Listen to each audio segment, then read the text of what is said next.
Assalamualaikum warahmatullahi wabarakatuh. Perkenalkan, nama saya Faik Alwan Fauzan. Saya berasal dari program studi pendidikan guru sekolah dasar Fakultas Keguruan dan Ilmu Pendidikan Universitas Muhammadiyah Profesor Dr. Hamka. Pada kesempatan kali ini saya akan menampilkan sebuah laporan video dari PLP 1 atau pengenalan lingkungan persekolahan yang bertempat di SDN Kalibata 04 Pagi. Untuk itu selamat menyaksikan. Assalamualaikum warahmatullahi wabarakatuh. Waalaikumsalam. Baiklah, perkenalkan kami mahasiswa PGSD Hamka. Pada kesempatan kali ini kami sedang melaksanakan kegiatan PLP 1 yaitu pengenalan lapangan persekolahan. Nah, untuk kegiatan ini kami akan mewawancarai Bapak Hendri selaku Kepala SDN Kalibata 04. Mungkin langsung saja Pak, langsung ke pertanyaannya. Untuk yang pertama ini, bagaimana sih Pak karakteristik umum peserta didik di SDN Kalibata 04 Pak? Mungkin seperti latar belakang keluarganya atau lingkungannya itu seperti apa Pak? Baik, terima kasih. Karakteristik pada umumnya di murid atau siswa SDN Kalibata 04 ini bervariasi. Jadi, tapi paling banyak adalah masyarakat yang tergantung ekonomi menengah ke bawah. Struktur organisasi di SDN Kalibata 04 Pagi ini dimulai dari yang paling tinggi kedudukannya, yaitu ada kepala sekolah, dan juga dilanjutkan oleh bendahara setara dengan komite sekolah. Kemudian di bawahnya komite ada guru, mulai dari guru kelas 1 sampai dengan guru kelas 6, dan berikutnya yaitu ada operator sekolah, tata usaha, dan yang terakhir adalah paling bawah yaitu penjaga sekolah. Dan itulah adalah struktur organisasi yang ada di SDN Kalibata 04 Pagi. Untuk jumlah tenaga pendidik di SDN Kalibata 04 Pagi ini berjumlah ada 14 orang, sedangkan untuk tenaga kependidikannya berjumlah 3 orang. Jadi sehingga untuk tenaga kependidikan, baik itu tenaga kependidikan maupun tenaga pendidik di SDN Kalibata 04 Pagi ini berjumlah total ada sekitar 17 orang. Untuk permasalahan peraturan dan juga aturan di SDN Kalibata 04 Pagi ini, tentunya kita mengacu kepada aturan Dinas Kependidikan Provinsi DKI Jakarta, dan itu juga termasuk ke dalam visi misi dan tata tertib dalam keadaan sebelum ataupun setelah pandemi COVID-19. Jadi setelah kegiatan pandemi COVID-19, kegiatan pembelajaran di SDN Kalibata 04 Pagi ini dimulai pada pukul 6.30, kurang lebih 6.30 pagi sampai dengan kurang lebih sekitar pukul 13 siang ya, dengan diaturnya oleh Dinas Pendidikan itu merupakan bahwa pembelajaran dilaksanakan sesuai dengan kondisi dan juga adaptasi dari kondisi lingkungan tersebut, tidak memberatkan baik dari siswa maupun tidak memberatkan baik dari orang tua. Adakah teguran atau berupa peringatan terkait dari siswa apabila dia tidak mengikuti sesuai dengan kesepakatan ataupun tidak bisa dibilang, kita bisa bilang tidak disiplin dalam pembelajaran? Tentunya ya, dalam setiap siswa yang tidak disiplin ataupun bermalas-malasan pasti memiliki atau mendapatkan berupa kita bilang peringatan ataupun hukuman. Contohnya seperti anak yang tidak masuk sekolah atau tidak ada kabar di dalam satu hari itu, tentunya kita melakukan komunikasi terhadap orang tua tersebut. Apabila orang tua tersebut tidak menindaklanjuti apa yang telah sekolah berikan, saran dan lain sebagainya, tentunya kita akan panggil ke dalam sekolah orang tua. Dan Kira-kira ada nggak sih Pak reward atau penghargaan yang diberikan kepala sekolah pada murid yang berprestasi? Kemudian juga apa sih tugas waktu kepala sekolah untuk meningkatkan prestasi peserta ini?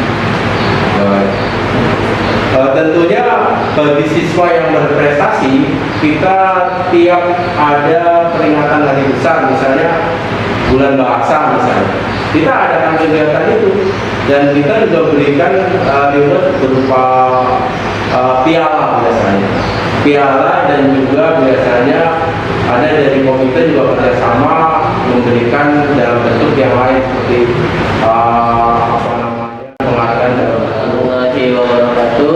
Waalaikumsalam warahmatullahi Perkenalkan, Bapak, kami dari mahasiswa Fakultas Keguruan dan Ilmu Pendidikan Profesor Dr. Hamka. Kami khususnya dari program studi pendidikan guru sekolah dasar. Kami di sini ingin mewawancarai terkait PLP 1, Pak, terkait dari pengenalan lingkungan persekolahan. Pertama di sini kita akan bertanya gitu, Pak, terkait dari bagaimana selama kegiatan pembelajaran daring ataupun luring, istilahnya atau yang sekarang lebih dikenal dengan blended learning, gitu, Pak, yang dilaksanakan pada sekolah ini khususnya gitu, Pak. Mungkin Alhamdulillah untuk pembelajaran jarak jauh kita, hampir semua guru-guru sudah menerapkan pembelajaran menggunakan internet ya. Jadi kita juga sudah menggunakan Google Classroom dan untuk penyampaian materinya, dan untuk latihan-latihan dan juga kuis biasanya kita menggunakan Google Form dan juga Quizzes atau Outlook dan lain sebagainya. kegiatan pembelajaran di SDN Kalibata 04 pagi ini, baik itu kegiatan pembelajaran daring ataupun blended learning, alhamdulillah hampir seluruh guru di SDN Kalibata 04 ini sudah melakukan pembelajaran dengan internet ataupun dengan teknologi. Kita di sini biasanya menggunakan Google Classroom untuk menyampaikan materi, untuk memberikan materi, untuk mengumpulkan tugas, dan juga untuk memberikan penilaian terhadap tugas yang diberikan kepada murid ataupun peserta didik. Dan untuk kegiatan dan pelaksanaan teknis pada kegiatan pembelajaran di lapangan, kita umumnya pada sekitar pukul 7.30 kita melaksanakan tadarus Al-Quran di kelas masing-masing, baik itu di kelas rendah maupun di kelas tinggi. Untuk kelas tinggi biasanya murid-murid dan juga peserta didik sudah terbiasa melakukan kegiatan tadarus secara sendiri. Untuk kelas rendah kita biasakan memberikan bantuan ya. Orang tua juga memberikan bantuan kepada siswa untuk membimbing dan juga mengawasi terhadap kegiatan pembelajaran. Setelah melaksanakan kegiatan tadarus, kita dilanjutkan dengan kegiatan seperti biasa, yaitu kegiatan pelaksanaan proses kegiatan pembelajaran dan juga mengajar. Proses penilaian kegiatan pembelajaran di SDN Kalibata 04 ini tentunya setiap guru memiliki kebijakan masing-masing ya, karena setiap guru pasti memiliki bobot-bobot nilai sesuai apa yang telah diberikan pada pembelajaran. Untuk kali ini misalkan saja Bapak Firdaus ini dia menggunakan Google Classroom untuk memberikan materi, untuk mengumpulkan tugas, dan untuk memberikan nilai. Dan apabila jika terkendala bukan hanya dengan Google Classroom, beliau juga menggunakan aplikasi Kahoot untuk memberikan kuis kepada anak muridnya, dan juga bisa dengan menggunakan aplikasi-aplikasi lainnya. Dan untuk solusi, apabila jika anak murid atau peserta didik mendapatkan nilai di bawah KKM, pasti tentunya sama dengan yang tadi, guru memiliki kebijakannya masing-masing. Untuk Pak Firdaus sendiri, beliau adalah tipe atau guru dengan apabila semua anak-anak tugas, mulai dari tugas ataupun ulangan harian, UTS, dan juga ulangan akhir semester, beliau lihat secara keseluruhan. Apabila di sana masih terdapat kekurangan nilai, beliau baru memberikan remedial ataupun pengulangan tugas. Atau ada guru-guru lain yang bisa saja apabila ulangan harian itu di bawah KKM, beliau langsung menggunakan atau melaksanakan remedial. Jadi semua ini tergantung dengan kebijakan guru-guru masing tersebut. Bagaimana cara Bapak memotivasi siswa supaya siswa tetap semangat saat melaksanakan pembelajaran daring? Pembelajaran dari jarak jauh itu. Ya, ini terus terang suatu yang cukup berat ya untuk guru-guru ini, karena komunikasinya terbatas. Ya, tapi sebisa mungkin kita dari setiap mulai pelajaran dan sebagainya, kita mulai dengan menyemangati anak-anak dulu. Kita juga kasih masukan-masukan yang positif pada mereka biar mereka juga tetap bisa semangat untuk melaksanakan pembelajaran.